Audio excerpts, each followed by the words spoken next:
देखिए, जो द्वंद्व चल रहा है ना, असली भाजपा और असली भारत में चलता है। कर्नल सोफिया कुरैशी असली भारत है। भारत की तासीर यही है, भारत का डीएनए यही है जो है। सबको एक माना जाता है, कोई भेदभाव होता नहीं है भारत में, ना संविधान में है ना हमारे आपके जहन में है। लेकिन बीजेपी वो भेदभाव जो है हम लोगों के जहन में डालने की कोशिश करती है। जब प्रधानमंत्री कहते हैं कपड़ों से पहचान लेते हैं, शमशान, कब्रिस्तान, फिर लिंचिंग करना, फिर इनके नेता जाजा के दुकानों के नाम, भाई इस पे दुकानदार का नाम होना चाहिए, हिंदू है या मुसलमान। वो असली भाजपा है। तो अली खान महमूदाबाद ने असली भाजपा को एक्सपोज किया और असली भारत को बताया कि यह है असली भारत। कर्नल सोफिया कुरैशी में हमें हैरानी क्यों हो रही है? क्या क्योंकि उनका नाम सोफिया कुरैशी है वो कर्नल नहीं हो सकती?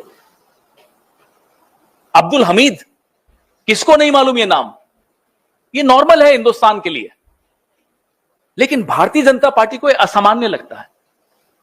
इसलिए बार बार वो, और फिर भी बेचारे, जैसे उनकी तासीर है, जैसा उनका डीएनए है बीजेपी का, वो तो वैसा ही रहेगा, थोड़े बदल सकता है। फिर उनके मंत्री कह देते हैं आतंकियों की बहन। यही कहा ना, असली भाजपा ये है और असली भारत कर्नल सोफिया कुरैशी है। यह अंतर अली खान महमूदाबाद ने बताया और बड़ी खूबसूरती से बताया। और यह अली खान महमूदाबाद कौन है इनको मालूम? मेरा सवाल है कि जो पीसी जिस मुद्दे पे हो रही है, जो पाकिस्तान के मंत्री हैं इसाक डार साहब, उनका कहना है कि हमें तो उन्होंने सूचित किया नहीं, हमारे पास कोई जानकारी नहीं, किसको उन्होंने जानकारी दी थी कि हम आप पर अटैक करने वाले हैं। तो इसका क्या मतलब निकाला? अब पाकिस्तान इन्हें क्लीन चिट दे रहा है और अब ये पाकिस्तान की क्लीन चिट पे निर्भर होंगे, देख लीजिएगा।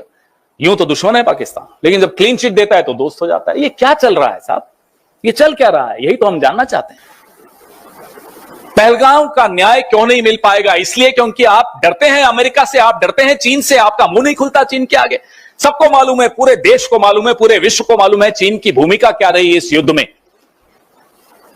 और अमेरिका अपनी भूमिका खुद आगे बढ़ चढ़कर बता रहा है इस युद्ध को रोकने में, और जयशंकर जी का मुंह नहीं खुलता। ये क्या हो रहा है? इसलिए ये सवाल पूछने बहुत बहुत आवश्यक हैं। यह महत्वपूर्ण है कि डोनाल्ड ट्रंप क्या बोल रहे हैं, लेकिन बात सिर्फ डोनाल्ड ट्रंप की नहीं है।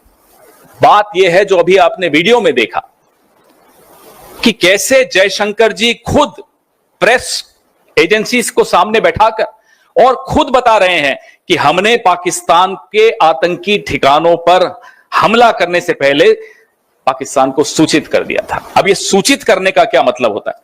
इतना भरोसा है आपको आतंकियों पर कि आप सूचित कर देंगे और वो वहीं रहेंगे या वो चुपचाप बैठेंगे? ये भरोसा है आपको उन आतंकियों पे?